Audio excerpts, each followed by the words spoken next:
Oke, assalamualaikum warahmatullahi wabarakatuh. Perkenalkan, nama saya Rayhan Salman Alfarisi dengan NIM 221011401249. Di sini saya sebagai kelompok 1 dari mata kuliah struktur data ingin mempresentasikan beberapa materi bersama teman-teman saya, yaitu ada materi single stack, double stack, linear QW dan circular QW. Oke, mungkin pertama dari single stack ya dulu.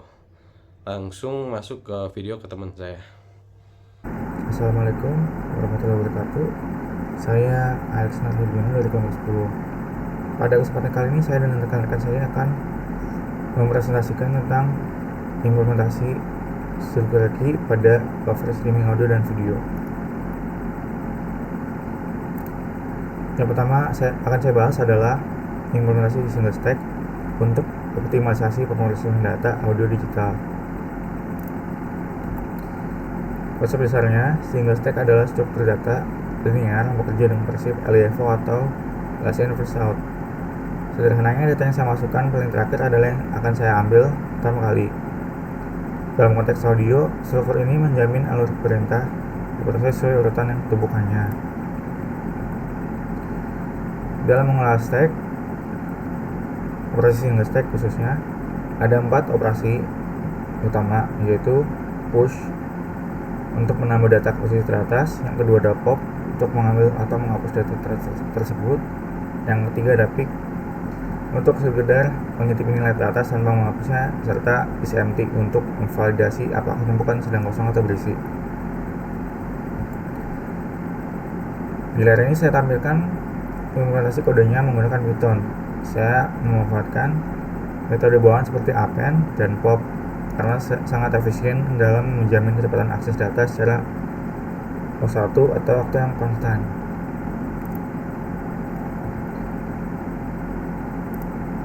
Bagaimana penerapannya pada sistem audio?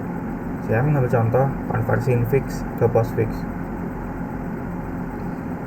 di mana komputer atau prosesor audio dapat mengeksekusi instruksi lebih cepat jika tanda kurung sudah dihilangkan. Hal ini sangat krusial untuk memungkinkan prosesan efek suara secara real time. Ini adalah simulasinya. Di sini saya mengubah ekspresi dalam kurung 8,4 dikali 2. Setiap angka langsung masuk ke hasil, sedangkan operator dan tanda kurung masuk ke dalam stack. Begitu tanda kurung tutup ditemukan, operator akan dikeluarkan dari stack. Hasil akhirnya adalah 84 plus 2 bintang seperti ini. Mengapa single stack bagus untuk kasus ini? Karena yang pertama ialah efisiensi. Karena operasi push pop sangat cepat. Yang kedua, low overhead karena hemat penggunaan memori. Yang ketiga adalah prediktabilitas, di mana urutan datanya terjamin konsisten. Yang terakhir adalah simple untuk diterapkan pada berbagai perangkat keras. Kesimpulan, single stack memastikan pemrosesan efek suara berjalan lancar tanpa membebani memori secara berlebihan, menjadikannya standar dalam digital signal processing atau DSP. Demikian penjelasan dari saya. Selanjutnya saya serahkan kepada rekan saya. Assalamualaikum warahmatullahi wabarakatuh. Perkenalkan, nama saya Bagas Yunanto dengan NIM 221011401897 dari kelas 03 TPLP 028. Pada kesempatan kali ini saya akan mempresentasikan materi dengan yang berjudul implementasi double stack untuk pengolahan data dua kategori dalam satu array pada mata kuliah struktur data yang diajarkan oleh Ibu Ines Haidani Ikasari, Sarjana Sistem Informasi dan Magister Komputer. Semoga presentasi ini dapat memberikan pemahaman yang baik mengenai konsep yang akan dibahas. Baik, yuk kita lanjut video selanjutnya. Implementasi double stack untuk pengelolaan data dua kategori dalam satu array.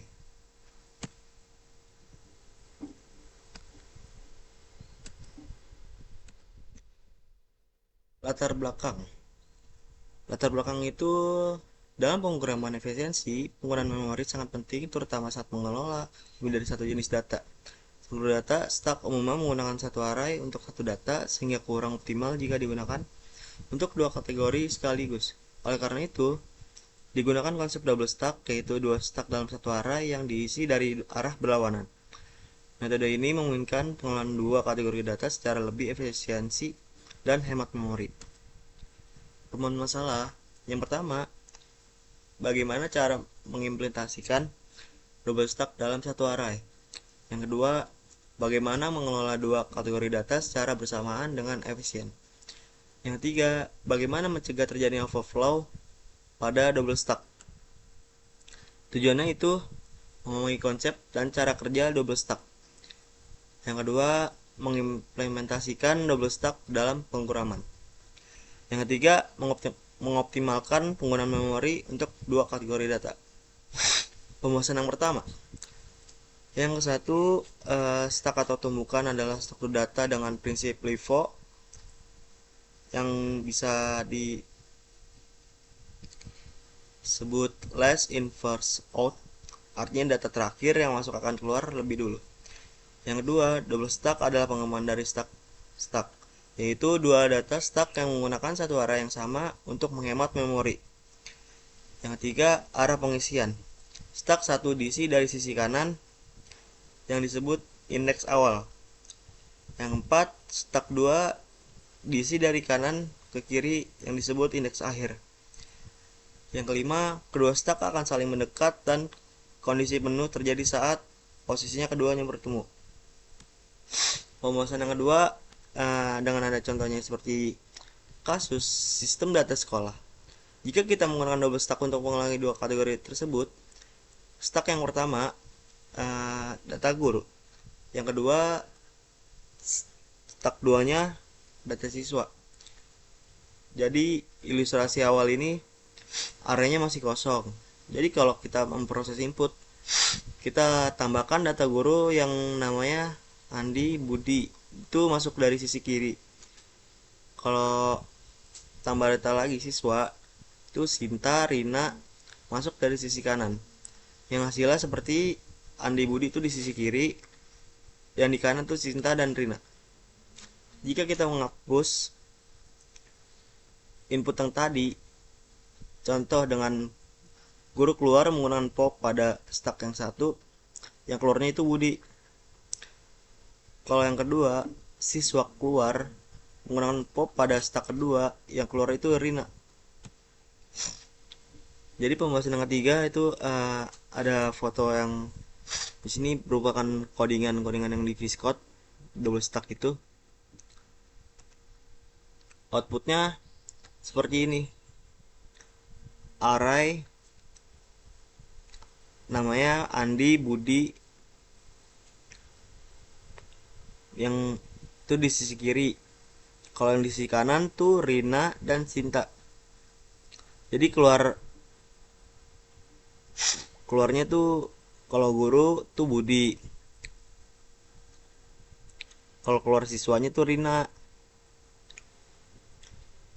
Array yang kedua kita masukkan ada Andi, Budi, titik-titik itu di sisi kiri. Kalau yang Rina dan Sinta itu di sisi kanan.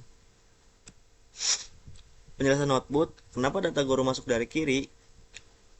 Karena stack 1 dimulai dari indeks awal yaitu 0, sehingga setiap data guru yang dipus akan mengisi array dari kiri ke kanan. Ini memudahkan pengelolaan data karena satu kategori punya arah tetap. Kenapa data siswa dari kanan? Karena stack kedua itu dimulai dari indeks akhir array, sehingga data siswa masuk dari kanan ke kiri. Dengan cara ini, dua stack bisa berbagi satu array tanpa langsung bentrok. Apa sih yang terjadi saat penuh? Kondisi penuh terjadi itu ketika posisi stack 1 dan stack 2 bertemu top 1 dan tambah satu sama dengan tutup 2. Jika terjadi jika itu terjadi, maka tidak bisa mendapatkan data satu lagi, dan program biasanya akan menampilkan pesan stuck penuh atau atau overflow. Jadi kesimpulannya, double stack merupakan teknik yang memungkinkan dua stack dalam satu array sehingga penggunaan memori terjadi menjadi lebih efisien. Dengan pembagian arah, yaitu stack pertama dan dari kiri dan stack dua dari kanan, kedua data dapat dikelola tanpa saling mengganggu. Jadi implementasi ini sangat cocok untuk menangani dua kategori data sekaligus seperti data guru dan siswa, serta membantu meningkatkan efisiensi dan kinerja dalam pengelolaan data. Demikian presentasi yang dapat saya sampaikan mengenai implementasi double stack untuk pengelolaan data dua kategori dalam satu array. Semoga materi yang saya sampaikan dapat memberikan pemahaman yang lebih baik. Apabila terdapat kekurangan dan dalam penyampaian, saya mohon maaf. Saya Bagus Yunanto dengan NIM 121401897 dari kelas 03 TPLP 028 mengucapkan terima kasih atas perhatian teman-teman dan Bu dosen. Wassalamualaikum warahmatullahi wabarakatuh. Assalamualaikum warahmatullahi wabarakatuh. Perkenalkan, nama saya Alvita Danova. Di sini saya akan menjelaskan materi tentang linear kue-kue. Oke, di slide pertama ini kita mempelajari tentang dasar teori dulu, yaitu memahami fondasi utama bagaimana data bergerak dalam antrian linear. Nah, di sini ada definisi dan prinsip FIFO, yaitu konsep pertamanya adalah linear kue-kue adalah struktur data linear di mana elemen ditambahkan satu ujung atau rare dan dihapus dari ujung lainnya atau font. Nah, FIFO sendiri itu adalah first in dan first out itu kepanjangannya. Nah, di sini tuh ada elemen pertamanya yaitu yang masuk adalah yang pertama. Nah, yang diproses terus dua pointer utama front untuk mengakses keluar dan rare untuk akses masuk. Nah, yang slide ke seterusnya itu adalah implementasi di dunia nyata, yaitu ada CPU scheduling, yaitu adalah untuk mengelola urutan eksekusi yang dimana proses berdasarkan waktu dan kedatangan di sistem operasinya. Terus yang kedua ada print spooling, yaitu adalah dokumen yang dikirim pertama ke printer akan dicetak lebih dahulu secara berurutan. Yang ketiga ada data buffering, yaitu ada sinkronisasi antara pengirim dan penerima data dalam transmisi jaringan. Lalu slide selanjutnya adalah operasi utama, yaitu enqueue dan dequeue, yaitu enqueue adalah menambahkan elemen ke posisi rare. Indeks rare bertambah setiap kali data baru masuk. Yang kedua ada dequeue, yaitu menghapus elemen dari posisi front. Indeks front bertambah untuk menunjukkan elemen berikutnya. Lalu di sini ada struktur memori. Secara logis, linear QQ dapat divisualisasikan sebagai array statis dengan ukuran tetap. Data mengisi slot dari indeks rendah ke tinggi.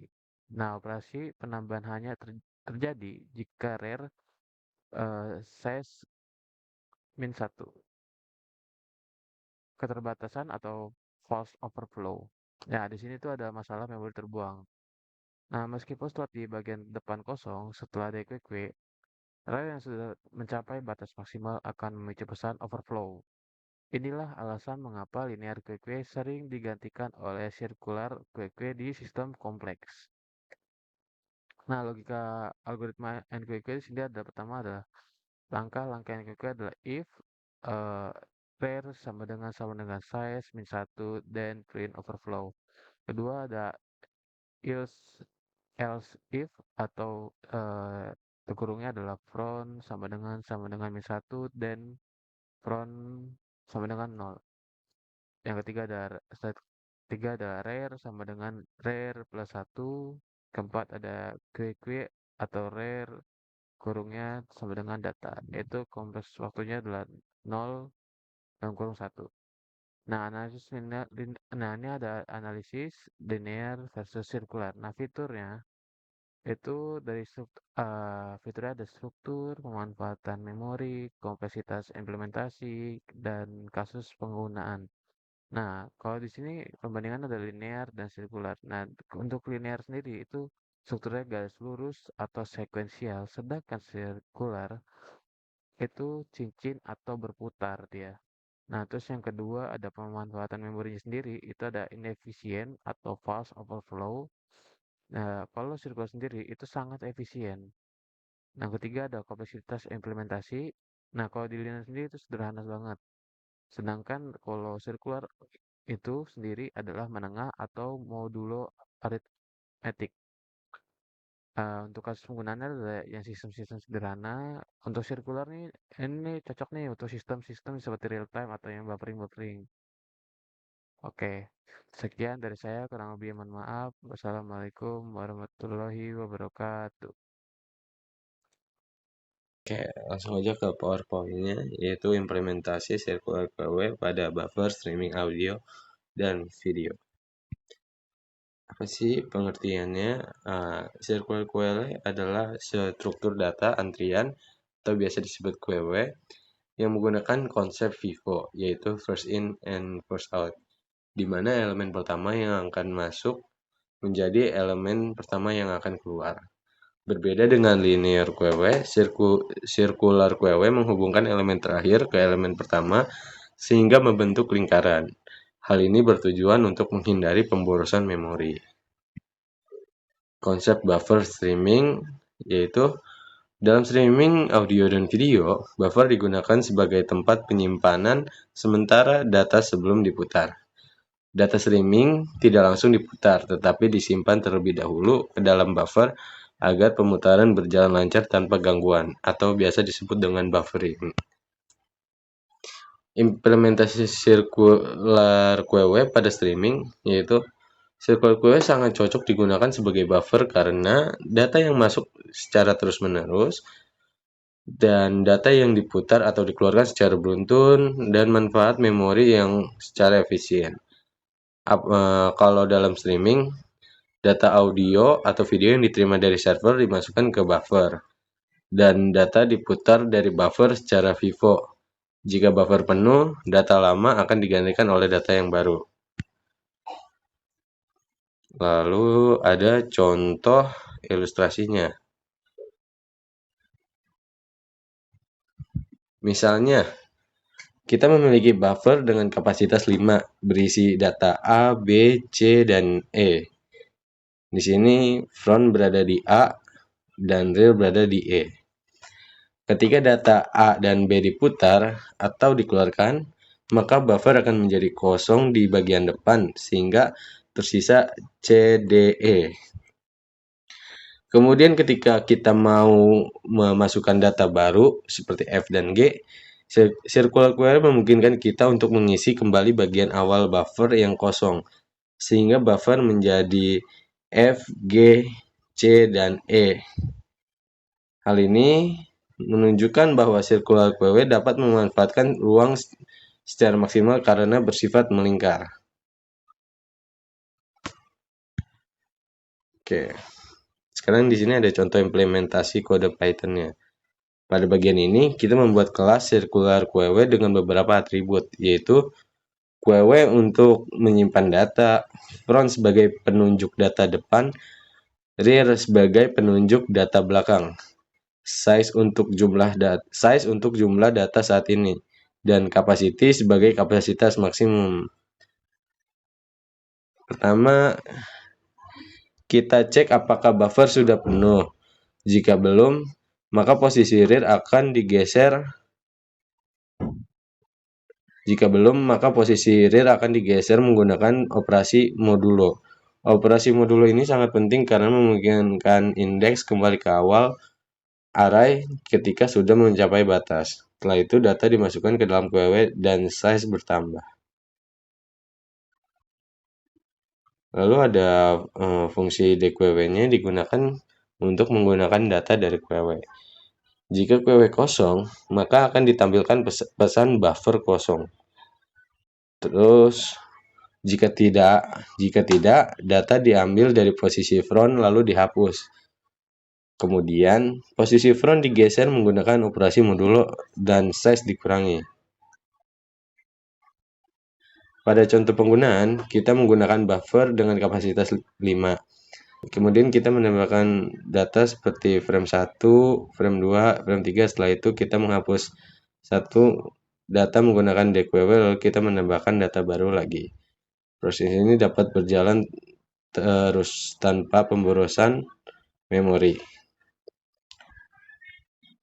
Jadi, kesimpulan dari circular QW adalah struktur data antrian berbasis FIFO atau first in first out yang bekerja secara melingkar sehingga mampu memanfaatkan memori secara lebih efisien dibanding linear QW. Dalam implementasi circular QW menggunakan perhitungan indeks dengan operasi modulo agar posisi front dan rear dapat kembali ke awal array. Ketika mencapai batas akhir, struktur ini sangat cocok digunakan pada sistem yang membutuhkan proses data secara kontinu dan real time, seperti buffer streaming audio dan video, karena dapat masuk dan keluar secara terus-menerus. Terus, tidak terjadi pemborosan ruang memori, dan performa lebih optimal untuk sistem antrian dinamis. Oke, sekian, terima kasih. Oke, terima kasih kepada teman-teman saya yang sudah menjelaskan materi-materi untuk struktur data seperti single stack, double stack, dan linear QW. Jika ada kurangnya, mohon maaf. Jika ada masukan, boleh disampaikan di komen. Oke, dan sekian dari kami. Wassalamualaikum warahmatullahi wabarakatuh. Terima kasih.